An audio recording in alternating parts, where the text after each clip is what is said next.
लगभग 40 लाख साल पहले हमारे पूर्वज घने अफ्रीका के जंगल में रहते थे। वो पेड़ों पर रहने वाले फलों और फूलों पर डिपेंडेंट थे। आज के चिंपांजी जैसे जीव थे। वो कभी कभार ज़मीन पर उतरते थे। वो ज़्यादातर अपने चारों पैर हाथ का इस्तेमाल करते थे। धीरे धीरे टाइम के साथ अफ्रीका में एटमॉस्फेयर चेंज होने लगा। पृथ्वी ठंडी और सूखी होती गई।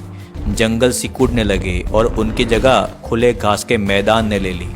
अब इन बंदरों के पास दो ही रास्ते थे, या तो सिकुड़ते हुए जंगल में ही रहे जो बहुत छोटे हो चुके थे, या फिर इन विशाल खतरनाक खुले मैदान में उतरकर खाने पीने की तलाश करें। यहीं से शुरू हुआ आज के इंसान बनने की कहानी। एक ग्रुप जंगल में ही रह गया जो आज के गोरिल्ला और चिंपांजी बने, और दूसरे ग्रुप ने खुले मैदान में उतरने की हिम्मत दिखाई। एक बंदर पेड़ से नीचे उतरा।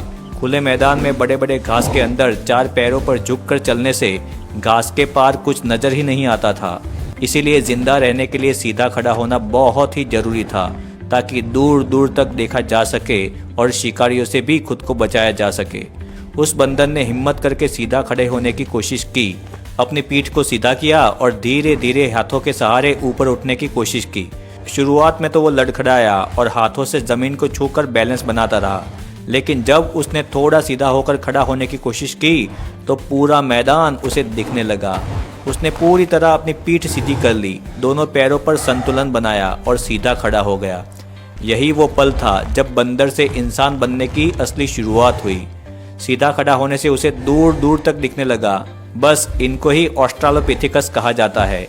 खड़े होने का सबसे बड़ा फायदा था कि उनके हाथ अब फ्री हो चुके थे, जिससे वो चलते चलते खाना इकट्ठा कर सकते और हथियार या बच्चों को उठा सकते। इस एबिलिटी के कारण दिमाग के डेवलपमेंट की शुरुआत हुई। गर्म मैदान में जब वो सीधे चलते तो सूरज की धूप भी पूरे शरीर पर नहीं पड़ती थी, जिससे एनर्जी बहुत बचती थी। धीरे धीरे वो खुले मैदान में चलता रहा। ये सब उसके लिए नया था। उसने अपने बाकी दोस्तों को भी नीचे बुलाया और दो पैरों पर चलाया।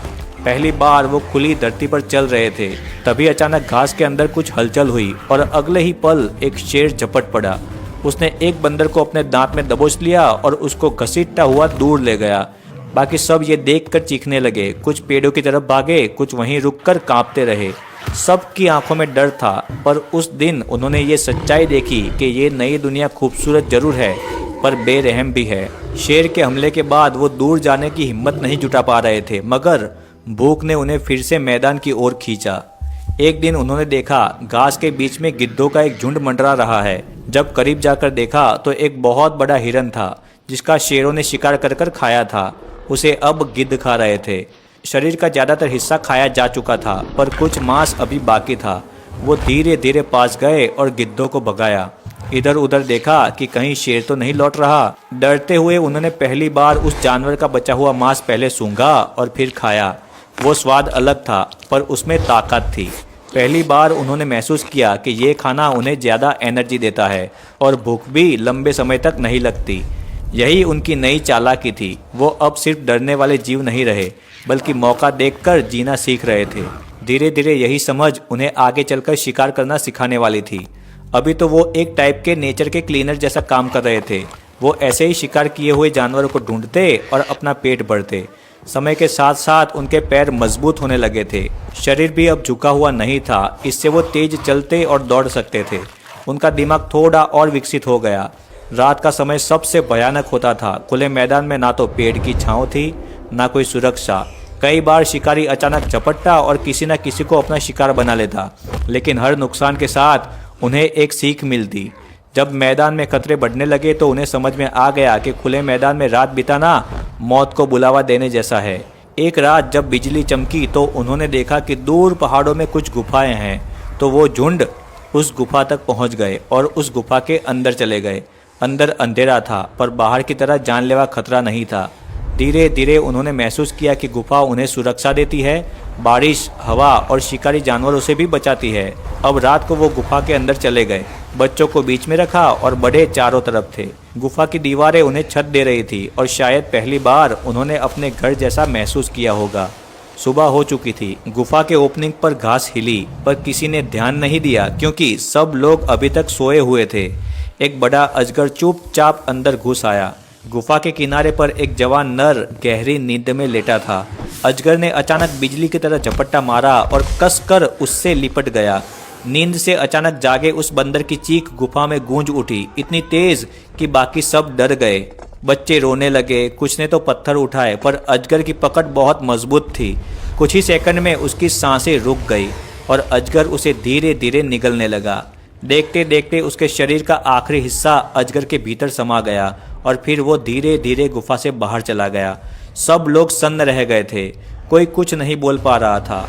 गुफा में बस सिसकियों और सांसों की आवाज़ रह गई थी। सूरज की किरणें अब गुफा के अंदर आ रही थी।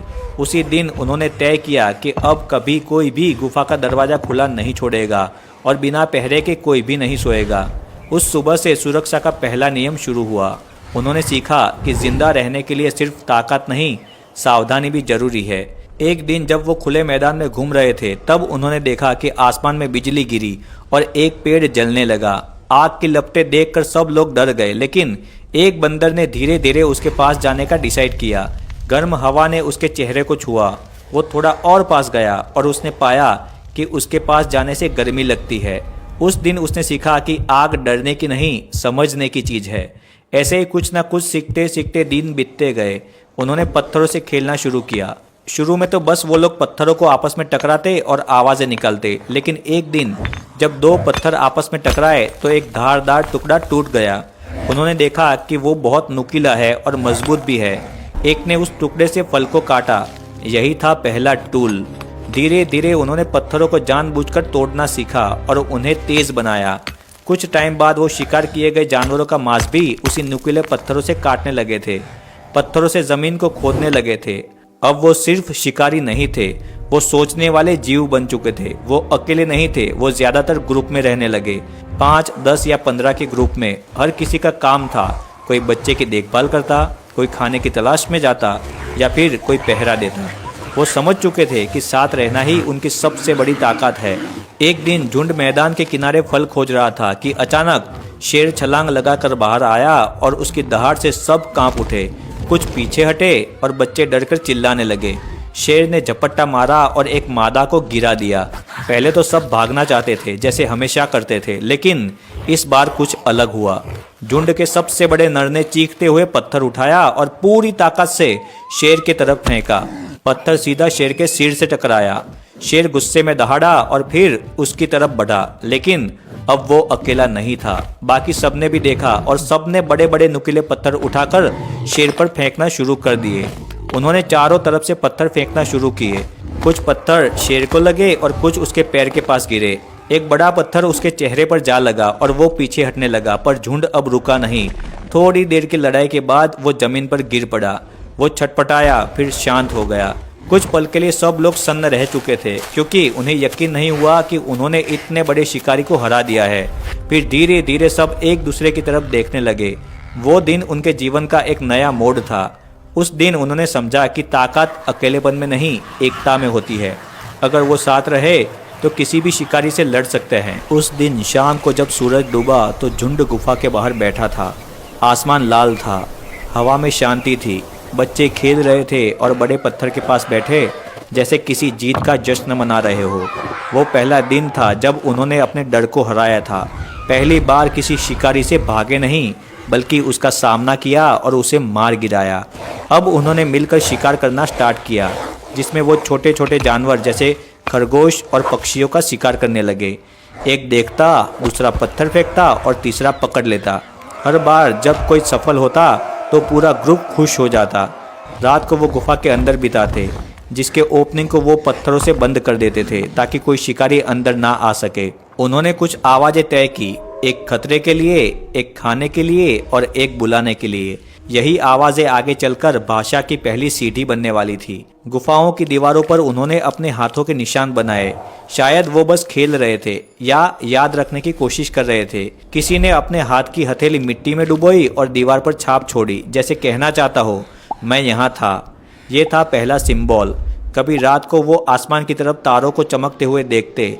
शायद सोचते कि वो चीज़ क्या है, शायद वो नहीं समझ पाते थे कि ये क्या है, पर जिज्ञासा जाग चुकी थी और यही जिज्ञासा जो एक बार जल गई वो कभी बुझने वाली नहीं थी।